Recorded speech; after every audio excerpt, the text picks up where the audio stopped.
Assalamualaikum warahmatullahi wabarakatuh. Selamat datang di Cerita Dimas.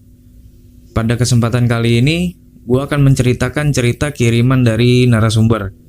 Nah, kebetulan narasumber ini adalah subscriber di dalam channel ini. Untuk mendalami cerita kisah nyata ini, gue akan berperan sebagai narasumber tersebut agar gue bisa bercerita lebih enak, agar gue bisa lebih menjiwai dalam membawakan cerita ini. Cerita kisah nyata ini terjadi pada tahun 2016. Sewaktu narasumber menjalankan tugasnya dalam bekerja di salah satu kota di Pulau Kalimantan. Oke, langsung aja kita masuk ke ceritanya. Kenalin, nama gue Asmi. Gue berprofesi sebagai penerbang di salah satu perusahaan swasta yang ada di Indonesia. Sebagai penerbang, tentunya udah menjadi kewajiban gue untuk mentaati semua peraturan yang berlaku dan menjalankan tugas sesuai apa yang diperintahkan oleh perusahaan tersebut. Nah, di dalam pekerjaan ini tuh gue nggak bisa milih gue mau terbang kemana, jamnya jam berapa, itu nggak bisa karena semua itu udah diatur sama perusahaan. Jadi jadwal untuk gue terbang itu semuanya udah dijadwalkan dari hari pertama sampai hari kelima. Oh iya, kebetulan itu gue kerja 5 hari. Jadi skemanya itu 5 hari gue kerja, 1 hari gue libur. Nah, pada saat libur itu biasanya gue udah dapat pesan singkat untuk penerbangan di 5 hari ke depan. Jadi semuanya udah tertera tuh di situ. Jam berapa gue terbang, ke kota mana gue terbang, semuanya udah dijadwalkan dari perusahaan tersebut. Nah, kebetulan dalam pesan singkat itu gue mendapatkan tugas untuk terbang ke salah satu kota yang ada di Kalimantan. Nah, di dalam isi pesan singkat tersebut juga tertera istilah RON atau RON. RON itu adalah istilah penerbang apabila mendapatkan rute menginap. Jadi, gue itu diwajibkan menginap oleh perusahaan untuk mempermudah gue dalam menjalankan pekerjaan di keesokan harinya. Nah, dari perusahaan itu udah difasilitasin tuh. Gue nginep di hotel mana. Pokoknya semuanya udah diatur perusahaan, udah difasilitasin lah. Nah, singkat cerita, liburan gue usai nih. Besok gue harus kerja. Nah, pas hari H itu mulailah gue kerja rutinitas seperti biasa. Ya, normal-normal aja, nggak ada firasat apapun. Dan penerbangan gue menuju salah satu kota di Kalimantan itu berhasil sukses tanpa kendala apapun. Oh iya, gue jelasin dulu. Gue ini waktu itu bertugas sebagai co-pilot. Di situ ada kapten dan ada kru-kru pesawat. Ya, bisa gue bilang ini satu set. Jadi dalam satu set itu terdiri dari 7 orang. Dan rata-rata kita semua nggak saling kenal karena kan perusahaan tempat gue kerja ini punya karyawan banyak. Jadi dalam jadwal itu belum tentu kita ketemu orang yang sama. Nah, pada waktu itu gue itu bersama kapten. Dan ada 5 pramugari, jadi totalnya 7 orang. Nah, sebelum terbang ke salah satu kota di Kalimantan tersebut, biasanya kami tuh briefing dulu untuk pengenalan dan pembagian tugas masing-masing. Setelah semua itu selesai, lanjut kita menjalankan tugas masing-masing dan pesawat pun mulai terbang. Singkat cerita, alhamdulillah penerbangan berjalan lancar, normal, tanpa kendala apapun. Ya pokoknya nggak ada firasat apa-apa deh. Normal-normal aja. Nah, sampai di kota tujuan tersebut, kita turun dari pesawat dan gak lama tuh ada mobil jemputan yang khusus mengantarkan kami ke hotel. Nah, jadi di dalam mobil itu gue dengan kru yang sama saat gue terbang tadi. Nah, itu terdiri dari pilot, kopilot, dan 5 pramugari. Ya, di sini gue sebut aja nama pilotnya Johan. Nama pramugarinya itu ada Lina, Lia, Lisa, Lulu, dan Lila. Nah, di perjalanan menuju hotel ini, pramugari gue yang bernama Lila ini komplain. Dia takut nggak mau nginep di hotel tersebut karena dia udah pernah sebelumnya nginep di hotel ini dan dia bilang ini hotelnya angker. Pokoknya intinya dia ketakutan lah di situ, nggak mau. Pokoknya gue mau nyari hotel lain. Ya tapi mau gimana, karena itu udah dapat jatah dari perusahaan. Ya nggak bisa kita milih hotel kecuali mau bayar sendiri. Mau nyari hotel sendiri silakan. Ya gue pikir si Lila ini punya ketakutan berlebih lah yang membuat dia gak mau nginep di hotel itu. Setelah gue berusaha jelaskan, akhirnya si Lila ini mau nginep di hotel itu, tapi dengan syarat pramugari yang lain ada yang nemenin dia di kamarnya. Dan akhirnya ada salah satu pramugari yang bersedia untuk satu kamar sama dia. Di dalam hati gue berpikir, ya wajar sih, nih si Lila ketakutan banget, kan dia perempuan. Jadi ya maklumin aja lah. Nah, pas sampai hotel ini kita semua check in untuk mendapatkan kunci menuju kamar masing-masing. Nah, kebetulan kamar yang gue dapet ini di lantai 3. Ya gue sempet ngeluh pas waktu dapat kamar di lantai 3 karena gue lihat itu kamar itu nggak ada ruang smoking room ya. Jadi gue nggak bisa ngerokok di dalam hotel itu. Tapi ya mau gimana lagi, ini kan hotel yang udah dijatahkan dari perusahaan. Jadi mau nggak mau ya harus ditempatin lah, daripada gue harus nyari hotel lain. Ya lebih baik gue bersyukur aja lah atas fasilitas yang perusahaan gue berikan. Langsung kami semua masuk ke lift. Dan dimulai dari sinilah pengalaman kisah mistis yang gak akan gue lupakan seumur hidup gue. Karena semua kejadian itu hampir pernah merenggut nyawa gue. Oke, kita masuk lagi ke ceritanya. Setelah lift kebuka, kita semua udah masuk ke lantai 3. Nah, kamar gue itu ternyata posisinya itu di ujung lorong. Jadi dari lift ini lokasinya lumayan jauh jalannya. Jadi lorongnya itu lurus aja sih sebetulnya.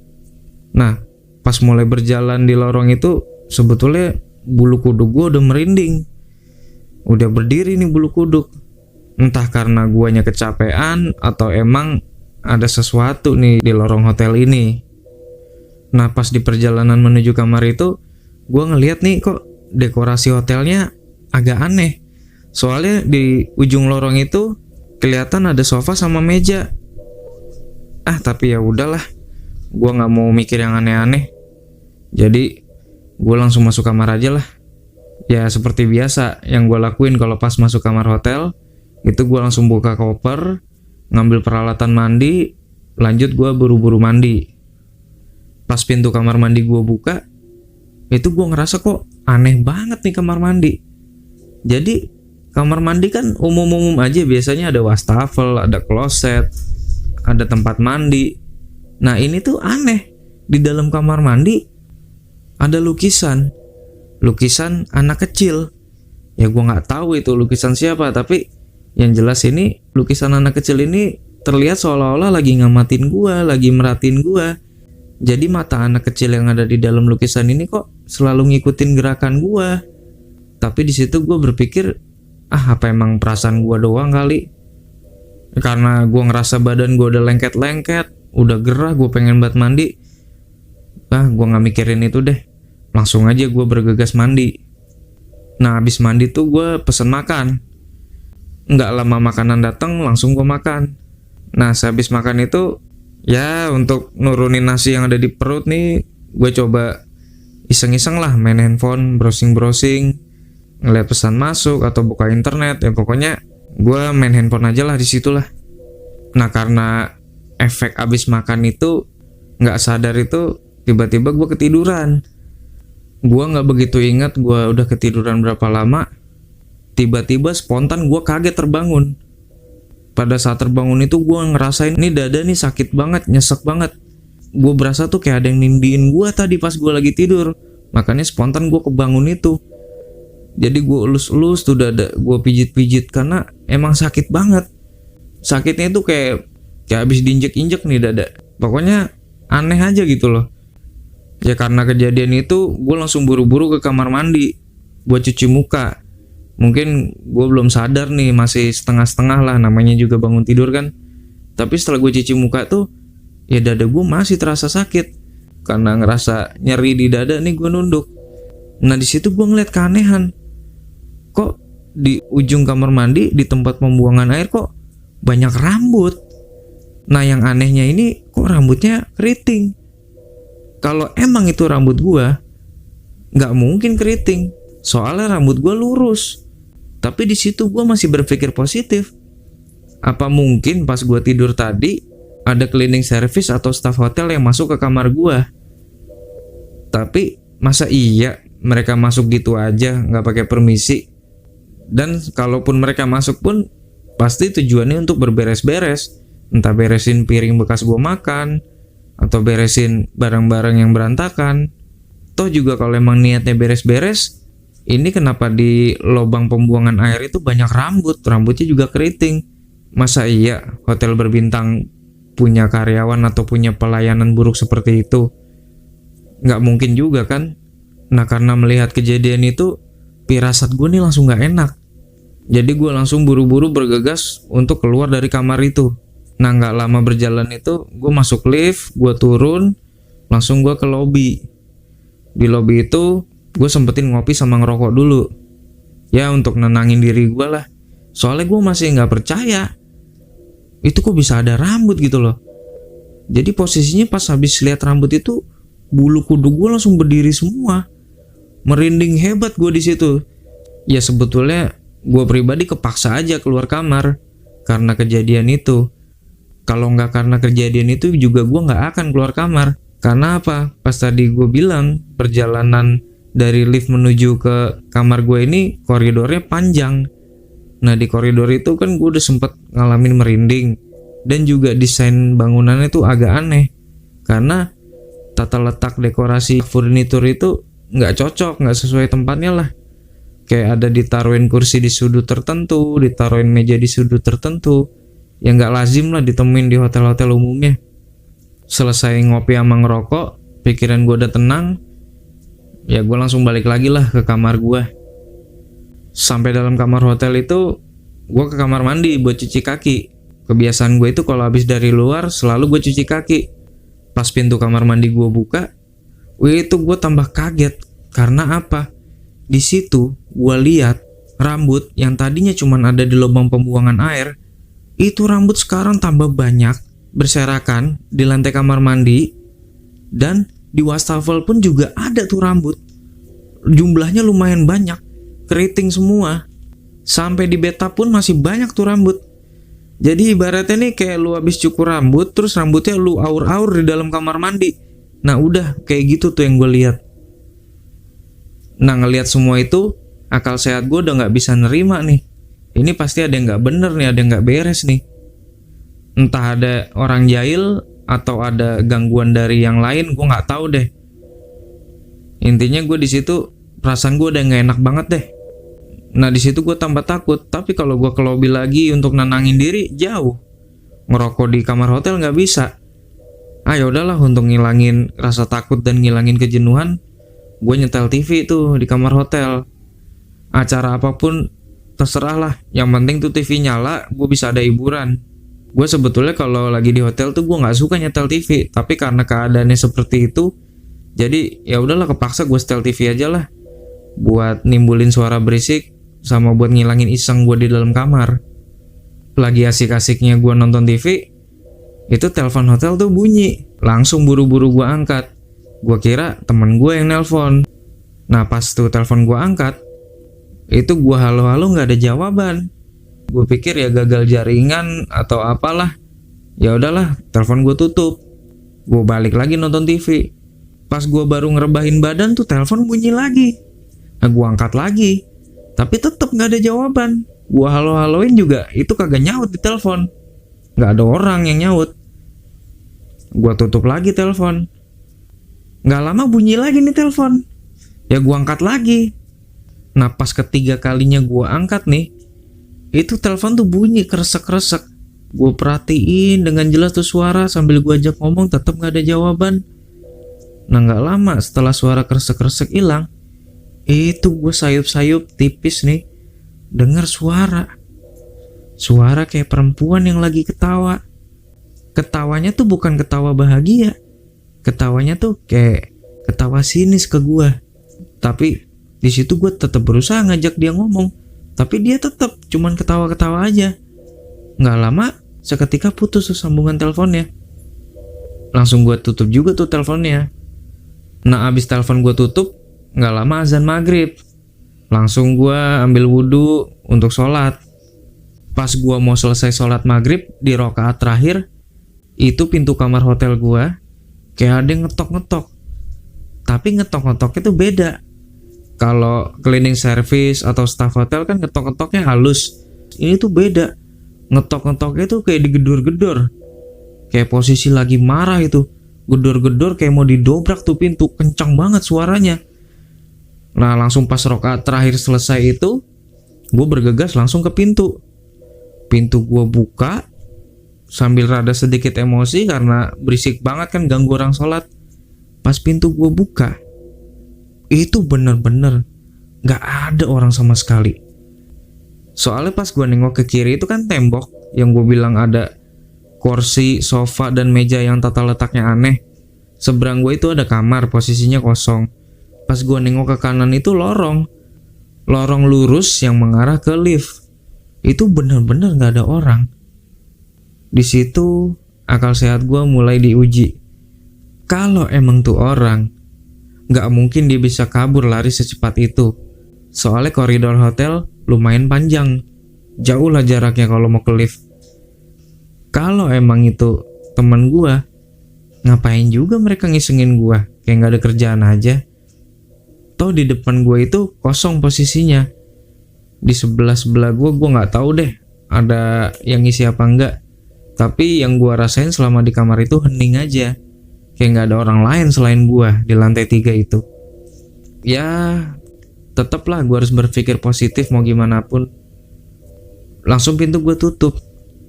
Abis pintu gue tutup, gue balik badan untuk kembali ke kasur buat nonton TV. Nah pada waktu gue balik badan, gue dikejutkan oleh penampakan sesosok makhluk yang sepertinya itu kuntilanak.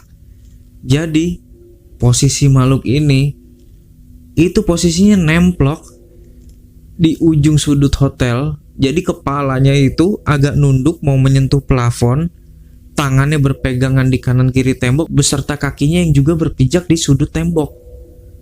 Nah posisi makhluk itu tuh ngeliat tajam ke arah gua. Mukanya rusak. Ini nggak keriput, ini tuh mukanya tuh pecah-pecah. Rambutnya panjang, kukunya panjang-panjang. Dia terus natap ke arah gua. Gue pribadi di situ tuh nggak bisa apa-apa. Gue kaku, gue diem aja sambil ketakutan merinding yang sangat hebat. Pingsan juga enggak, mau kabur pun gue susah karena badan gue tuh bener-bener nggak bisa gerak. Di dalam hati gue terus berdoa. Tapi makhluk itu tuh makin tajam ngeliatin gue dengan sorot matanya yang putih, dengan mukanya yang agak hancur, kayak kulit pecah-pecah. Kita saling pandang itu lumayan lama. Gak lama leher makhluk itu patah ke arah kiri. Jadi sampai bunyi krek gitu. Itu patah ke arah kiri. Sambil manggut-manggut geleng-geleng sambil ngeliatin gua. Gak lama dia senyum-senyum ketawa-ketawa. Habis itu hilang. Pada saat makhluk itu hilang, badan gua kembali normal bisa digerakkan. Tapi posisi gue itu masih merinding hebat. Pokoknya tuh kondisi gue bener-bener syok sehabis melihat makhluk itu. Gak pikir panjang, balik badan, gue lari tuh menuju lift. Gue pencet-pencet tuh tombol lift gak kebuka-buka. Sampai alhamdulillah pada akhirnya tuh pintu lift kebuka. Langsung gue bergegas menuju turun ke lobi. Dan menurut gue, semua kejadian ini udah gak bisa ditolerir lagi. Gue langsung bergegas ke lobi hotel. Gue komplain sama resepsionisnya. Pokoknya saya mau ganti kamar. Saya gak mau tahu.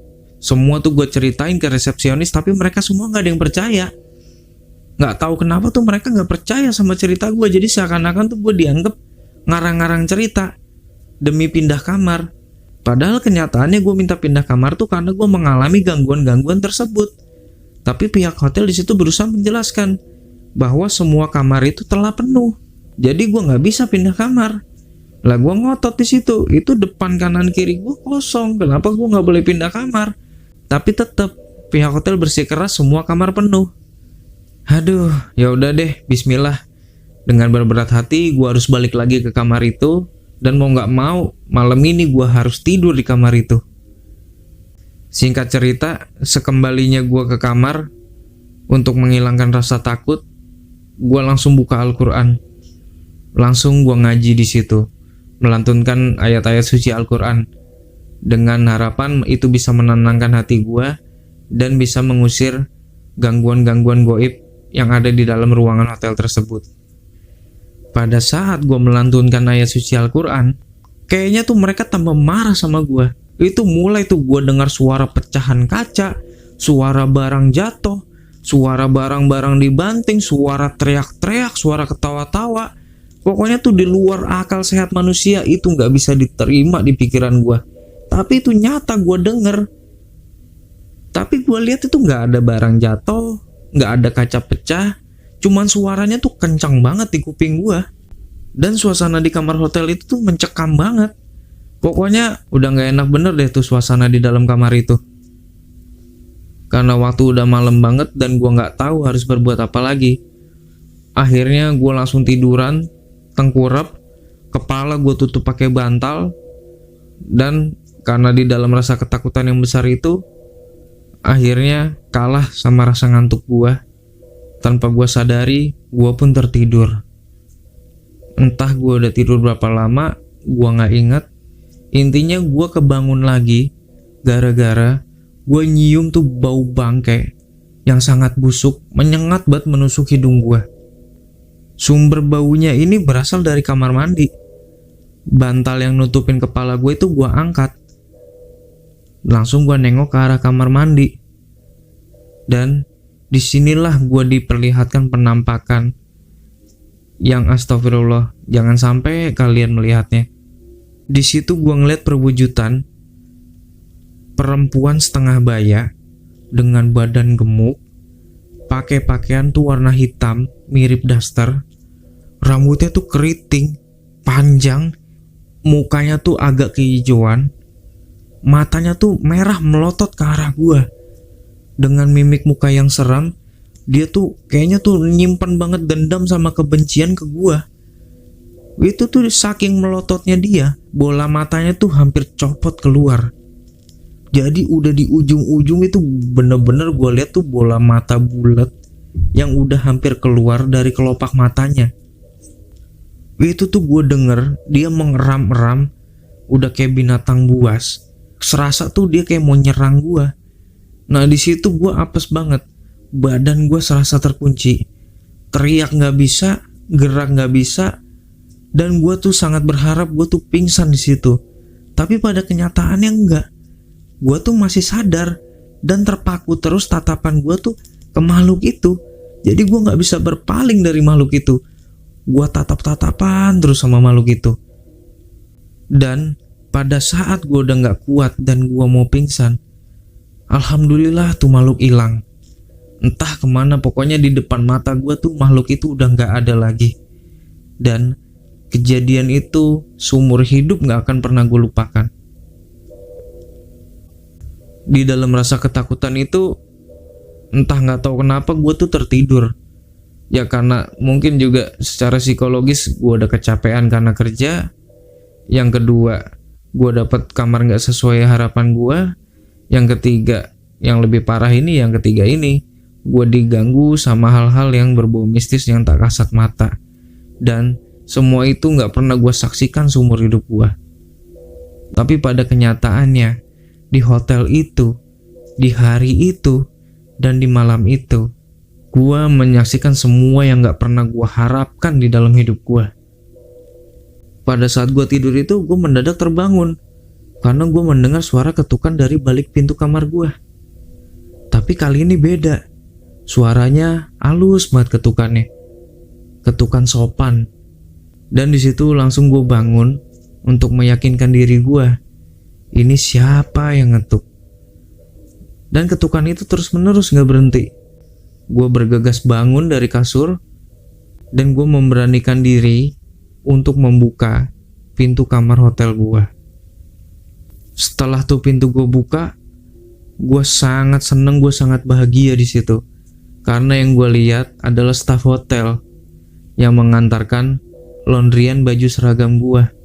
Di situ tuh gue seneng banget ngeliat manusia.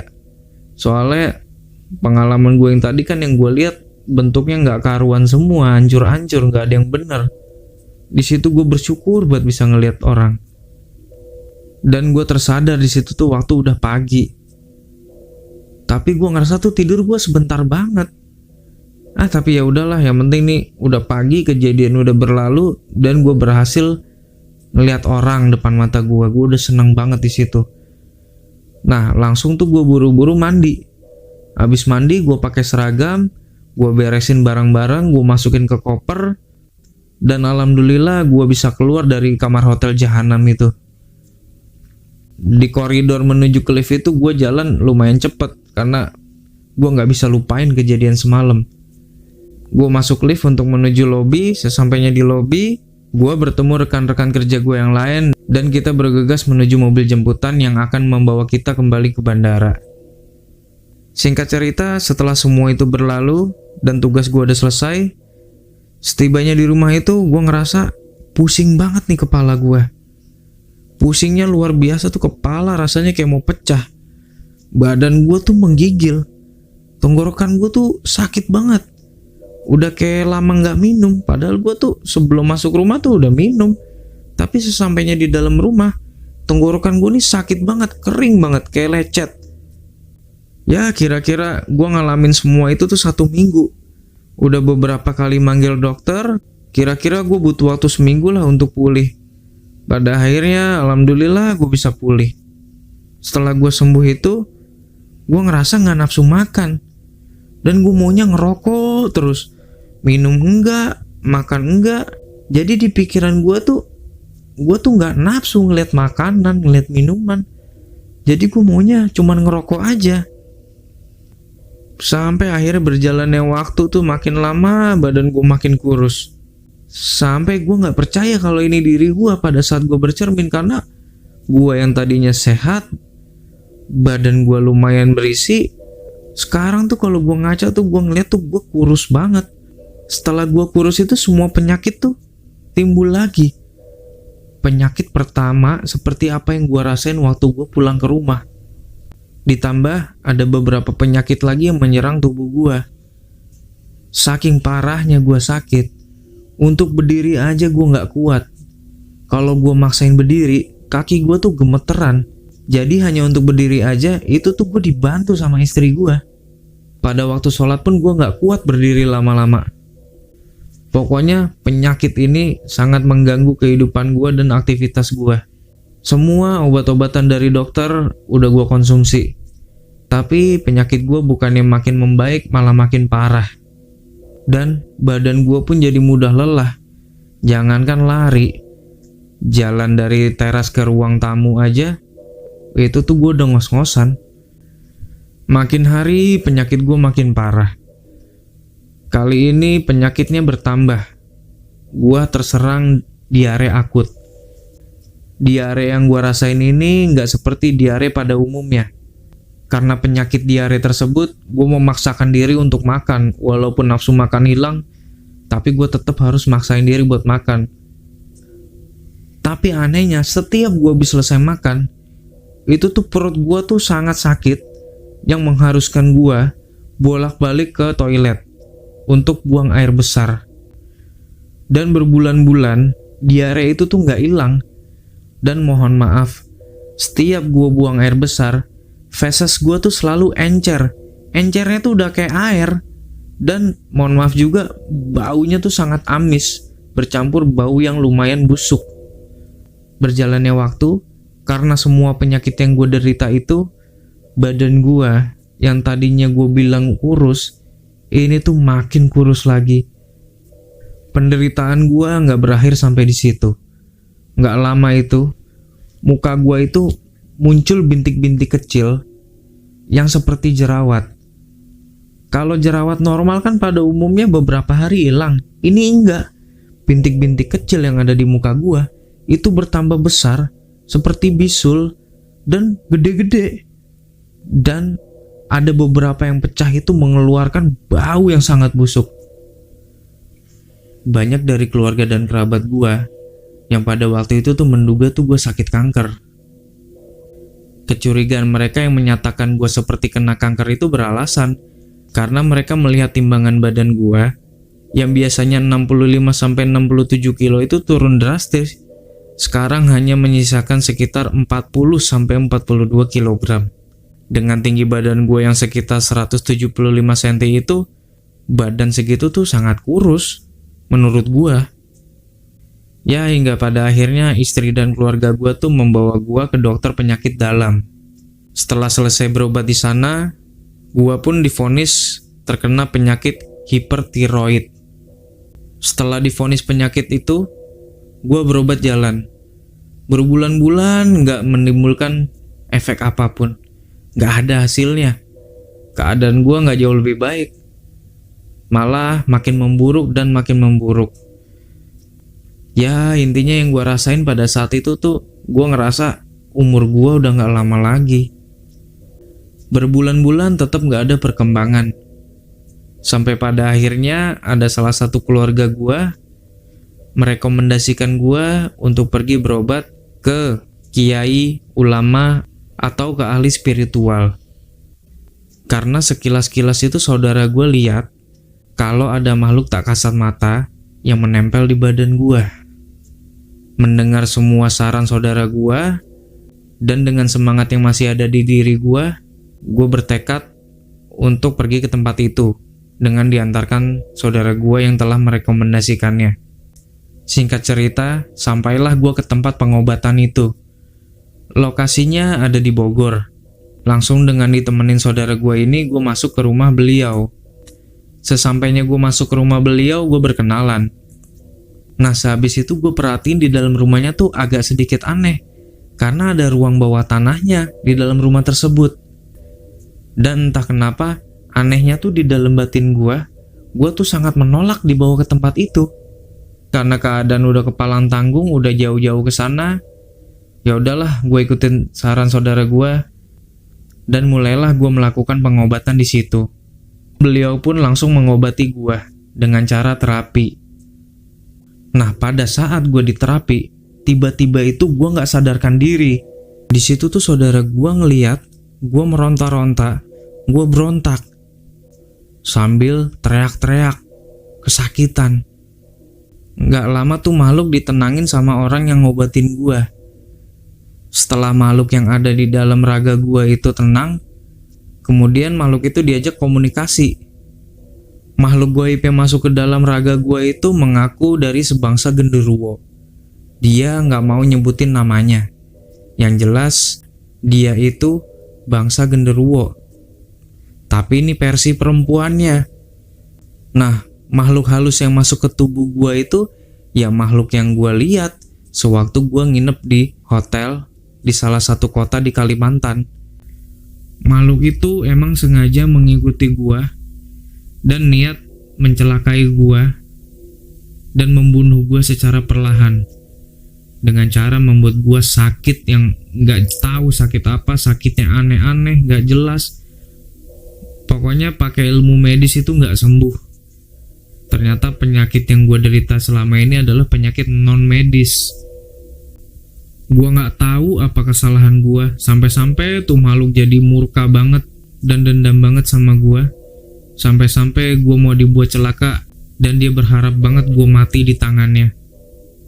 Semua perlakuan makhluk itu ke gue tuh tanpa alasan. Dia tuh gak jelasin maksudnya apa nyelakain gue. Dan dengan segala cara yang dilakukan, alhamdulillah orang yang ngobatin gue itu berhasil mengusir setan itu dari dalam badan gue. Gak terasa gue berobat di situ udah 2 kali. Dan alhamdulillah kondisi gue jauh lebih membaik dari keadaan gue sebelumnya. Nafsu makan gue mulai timbul, semangat gue mulai tinggi, badan gue berasa seger, berasa sehat lagi. Ya pokoknya kondisi gue berangsur-angsur pulih dan kembali normal seperti dahulu kala. Tapi walaupun gue udah sehat, gue ngerasa tuh badan gue belum sembuh total. Yang penting gue masih diberikan selamat, kesehatan, dan kesembuhan oleh Allah Subhanahu wa Ta'ala dengan cara dibantu orang-orang di sekitar gua. Yang masih sering terlintas di dalam pikiran gua itu, apa kesalahan yang gua lakuin waktu gua nginep di hotel itu, sampai-sampai tuh makhluk sebegitunya banget sama gua. Padahal gua masuk assalamualaikum, tingkah laku gue sopan. Selama di situ juga gue nggak berbuat yang aneh-aneh. Tapi kenapa tuh makhluk sampai sebegitunya banget sama gue? Itu yang masih terbesit di benak gue selama ini, kepikiran terus gue sampai sekarang. Dan semua itu masih menjadi misteri di kehidupan gue. Oke, kembali lagi gue menjadi Dimas. Cerita gue tutup sampai di sini. Bagi kalian yang percaya dengan kebenaran cerita ini, syukur alhamdulillah. Bagi kalian yang tidak percaya dengan kebenaran cerita ini, ya anggap saja ini sebagai hiburan dan bisa diambil sisi positifnya dan buang jauh-jauh sisi negatifnya. Oke, sampai di sini dulu. Salam dari gua Dimas. Sehat dan sukses selalu untuk kita semua. Wassalamualaikum warahmatullahi wabarakatuh.